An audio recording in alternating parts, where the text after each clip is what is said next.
Hi guys, you all are welcome to Ajni Career Academy. In this video, we are going to discuss about some important vocabulary. This is daily basis vocabulary.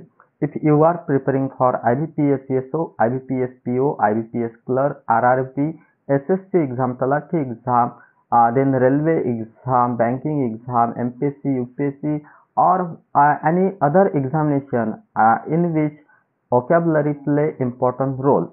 So this lecture is very important to you because this vocabulary are taken from the Hindu newspaper, and most important thing is that this vocabulary are prepared on the basis of exam point of view. So without wasting our time, let's start this video. इसमें आप सभी को जो ही महत्वपूर्ण vocabulary होगी English की वो पढ़ाई जाएगी। आपको क्या करना है, राइट डाउन करना है 7, 8, 10, 12 जो कुछ डेली वर्ड्स होंगे। अगर इसकी प्रिपरेशन आप अच्छी तरह से करोगे तो आपको इंग्लिश में वोकेबलरी सेक्शन में दिक्कत नहीं आएगी। तो चलिए फिर विदाउट वेस्टिंग टाइम आप शुरू करते हैं हमारी वोकेबलरी को। ठीक है, पहला वर्ड है हमारे पास, तो पहला वर्ड है हमारे पास रिस्ट्रेंट। ये एक नाउन है। अगर हिंदी में कहा जाए तो संयम कहा जाता है। रुको जरा सब्र करो। आपको बहुत बार ये डायलॉग सुनने को मिला होगा। तो देखिए, तो रिस्ट्रेंट का मतलब क्या होता है? तो रिस्ट्रेंट का मतलब होता है संयम रखना, यानी कि the checking of once true feeling and impulses when dealing with other. अगर इसके सिनोनिम्स अगर हम देखेंगे तो सिनोनिम्स आपको देखने को मिलेगी डिसिप्लिन, उसके बाद रिप्रेशन। डिसिप्लिन होना, रिप्रेशन होना, इसका मतलब क्या है? संयम होना, यानी कि रिस्ट्रेंट। अगर आपको एंटोनिम्स के बारे में जानना चाहते हो तो रिस्ट्रेंट का एंटोनिम्स होगा इनकंटिनेंस, उसके बाद होगा इंडल्जेंस। अगर इसका रिस्ट्रेन ये नाउन है, इसका वर्ब अगर देखेंगे तो रिस्ट्रेन ये क्या है? इसका वर्ब है। रिस्ट्रेन वर्ब और रिस्ट्रेंट क्या है? संयम। ये हुआ पहला वर्ड हमारा।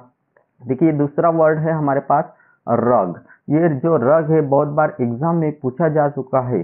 तो देखिए, रग का मतलब होता है दुष्ट, यानी कि आपको मालूम होगा दुष्ट का मतलब क्या होता है कि given to or mark by cheating and deception, यानी कि क्या जो चीटिंग वगैरह करता है उसको क्या कहते हैं? हम दुष्ट कहते हैं, यानी कि फ्रॉड करता है। तो देखिए, तो रग क्या है? एक एडजेक्टिव है। इसका अगर सिनोनिम देखेंगे तो सबसे बढ़िया सिनोनिम है फ्रॉडुलेंट, यानी कि फ्रॉड करने वाला जो होता है फ्रॉडुलेंट। उसके बाद डिसेप्टिव, आपको फंसाने वाला, यानी कि डिसेप्टिव। ये क्या है? रग के सिनोनिम्स है, बहुत इंपॉर्टेंट है, आपको राइट डाउन भी करना है। उसके बाद अगर एंटोनिम्स अगर देखेंगे इसके, यानी कि अपोजिट वर्ड अगर देखेंगे तो यहाँ पर स्ट्रेट है, उसके बाद इथिकल है। ये क्या है? स्ट्रेट, इथिकल, इसका एंटोनिम्स है रग का। रग का मतलब क्या है? दुष्ट आदमी। जैसे कि ये देखिए, एक दुष्ट आदमी इसको काम नहीं करने दे रहा, यानी कि ये क्या फ्रॉड कर रहा है इसके साथ। तो उसी तरह से आपको ध्यान में रखना है कि रग का मतलब होता है दुष्ट, यानी कि फ्रॉडुलेंट, डिसेप्टिव। एंटोनिम्स देखेंगे तो स्ट्रेट फॉरवर्ड होना या फिर इथिकल होना। नेक्स्ट वर्ड देखते हैं। तो देखिए, नेक्स्ट वर्ड है हमारे पास हॉस्टाइल। हॉस्टाइल बहुत बार आपने देखा होगा। हॉस्टाइल का मतलब होता है शत्रुतापूर्ण। हॉस्टाइल का मतलब क्या? शत्रुतापूर्ण, यानी कि मार्क बाय अपोजिशन और इल विल। उसका अगर सिनोनिम्स देखेंगे तो सिनोनिम बहुत बार एग्जाम में पूछा जा चुका है। हॉस्टाइल का सिनोनिम्स होता है नेगेटिव या फिर एडवर्स। एडवर्स होना या फिर नेगेटिव होना क्या है? इसका सिनोनिम्स होता है। जैसे कि तू मेरा दुश्मन है, ये बच्चा आपने बहुत बार देखा होगा, मीम्स बहुत बार आपको इसके देखने को मिले होंगे। तो तू मेरा दुश्मन है, तो ये क्या आपको ध्यान में रखने को महत्वपूर्ण है, यानी ध्यान में रखने को सहायता करेगा कि हॉस्टाइल का मतलब होता है शत्रुतापूर्ण, यानी कि नेगेटिव होना या फिर एडवर्स होना। ये क्या है? एडजेक्टिव है। अगर इसके हॉस्टाइल के एंटोनिम्स के बारे में देखेंगे तो एंटोनिम्स भी बहुत बार पूछा जा चुका है। सिंपैथेटिक, उसके बाद फ्रेंडली। फ्रेंडली होना यानी कि मतलब दोस्ती वाला, यानी हॉस्टाइल होना मतलब शत्रुता वाला। अगर अदर फॉर्म अगर देखेंगे तो हॉस्टिलिटी, यानी कि हॉस्टिलिटी का मतलब क्या होता है? नाउन होता है। हॉस्टिलिटी का मतलब क्या? नाउन होता है। और हॉस्टाइल का क्या है? हॉस्टाइल क्या है? एक एडजेक्टिव है, यानी एडजेक्टिव का अगर नाउन करेंगे, हॉस्टिलिटी क्या है? एडजेक्टिव का नाउन है। तो देखिए, अगला वर्ड है हमारे पास। तो यहाँ पर अगला वर्ड है थ्रोटल। थ्रोटल का मतलब है दम घुटना। या इस मीम में आपको जानने को मिलेगा। थ्रोट का मतलब होता है गला, आपको सबको मालूम है। और थ्रोटल का मतलब होता है, ये एक वर्ब है। थ्रोटल का मतलब होता है दम घुटना। दम घुटना यानी कि to keep from breathing by exerting pressure on the wind pump, यानी कि आपके जो वाइंड पंप होता है गले में, उस पर प्रेशर आ जाता है, उसके बाद क्या प्रेशर आता है आपके ब्रीथिंग में, तो उसको क्या कहते हैं, थ्रोटल बोलते हैं। थ्रोटल का मतलब क्या है, दम घुटना। अगर आपका इसका सिनोनिम्स देखेंगे तो चॉक करना, बहुत लोगों को मालूम है, स्ट्रैंगल करना, ये क्या है, थ्रोटल का सिनोनिम्स है। एंटोनिम्स के बारे में देखेंगे तो रिस्टोर करना, उसके बाद रिवाइव करना। रिस्टोर करना या फिर रिवाइव करना क्या है, थ्रोटल के एंटोनिम्स है। अगला वर्ड देखते हैं। तो देखिए अगला वर्ड है हमारे पास स्कैलेशन। स्कैलेशन का मतलब है रुद्धि। रुद्धि यानी कि इंक्रीमेंट बोलते हैं हम उसे। तो स्कैलेशन क्या एक नाउन है।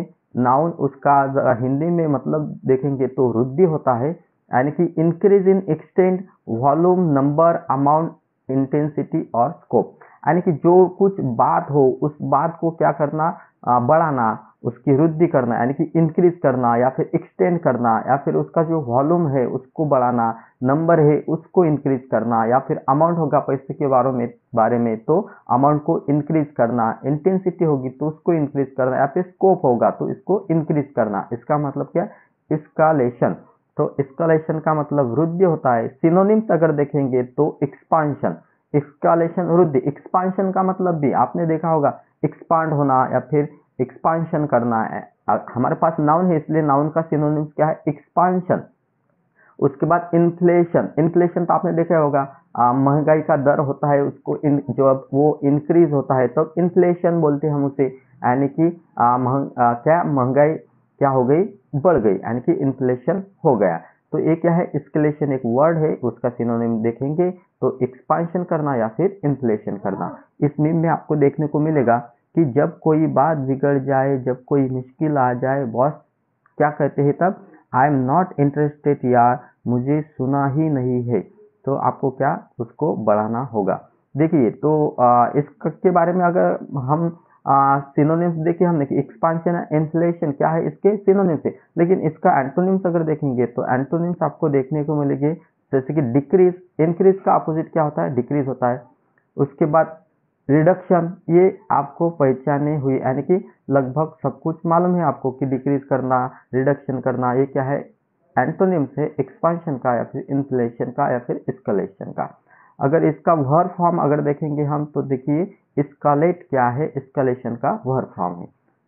अगला वर्ड देखते हैं। अगला वर्ड देखिए मल्टीफेसेट। मल्टीफेसेट म्हणजे का, बहुमुखी। जैसे कि आपने रावण देखा होगा, रावण को क्या 10 सर थे, उसी तरह यानी कि मल्टीफेसेस बहुमुख था। लेकिन यहाँ पर क्या, having many different part, having many facet, यानी कि आपको बहुत सारे मुख होना या फिर चेहरे होना हम बोलेंगे, यानी कि कॉम्प्लिकेटेड होना, यानी कि इजी नहीं हो, वो क्या है, कॉम्प्लिकेटेड है या फिर वैरिड है, उसको मतलब क्या है, मल्टीफेसेट होना। यानी कि यहाँ पर एक बात बोली, वहां पर गया दूसरी बात बोली, यहाँ पर गया तीसरी बात बोली, यानी कि एक जगह पर नहीं, वो कॉम्प्लिकेटेड है, यहाँ पर कुछ बोल रहा है वहां पर कुछ बोल रहा है, यानी कि मल्टीफेसेट है या फिर कॉम्प्लिकेटेड है या फिर वैरिड है। अगर इसके सिनोनिम्स देखेंगे तो क्या, कॉम्प्लिकेटेड एंड वैरिड। एंटोनिम्स देखेंगे तो सिंपलिस्टिक, यानी कि सरल सादा। कॉम्प्लिकेटेड वो जटिल होता है, जैसे कि आपने देखा कि यहाँ पर एक बोला, यहाँ पर एक बोला, यहाँ पर एक बोला, एक कॉम्प्लिकेशन क्रिएट कर रहा है, यानी कि मल्टीफेसेट है ये। लेकिन सिंपलिस्टिक का मतलब क्या है, सिंपल, एक ही बात बोलेगा।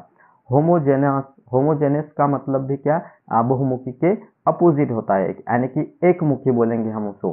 क्या, सिंपलिस्टिक, होमोजेनस, ये क्या, antonyms of the word multifaceted. This are most important antonyms and synonyms for various examination. देखिए last this one is linchpin. Linchpin एक नाउन है, इसके बारे में अगर हम जानेंगे तो क्या है, देखिए one that serve to hold together part or element that exist or function as a unit. क्या, one that serve to hold together part or element that exist or function as a unit, यानी कि linchpin का मतलब क्या है, एक ही part में, एक ही क्या, एक ही जगह पर टुगेदर क्या कर रहा है, फंक्शन कर रहा है, एक ही यूनिट में काम कर रहा है, उसको क्या बोलेंगे, लिंचपिन बोलेंगे। तो ये क्या हुए हमारे आज के महत्वपूर्ण वोकैबुलरी के कुछ इंपॉर्टेंट वर्ड्स हुए जो कि एग्जाम में आपको बहुत बार पूछे जा चुके हैं एंड बहुत बार पूछे जा भी सकते हैं। इसलिए आपको क्या करना है, अगर आप नए हो, अगले लेक्चर में आपको अगले सिनोनिम्स एंटोनिम्स देखने को मिलेंगे, इसलिए उसको मिस ना हो, इसलिए क्या करना है, चैनल को सब्सक्राइब करना है, वीडियो को लाइक करना है और बेल आइकन को दबाना है। तो चलिए फिर आज की वीडियो में इतना ही। थैंक यू सो मच, मिलते हैं अगले वीडियो।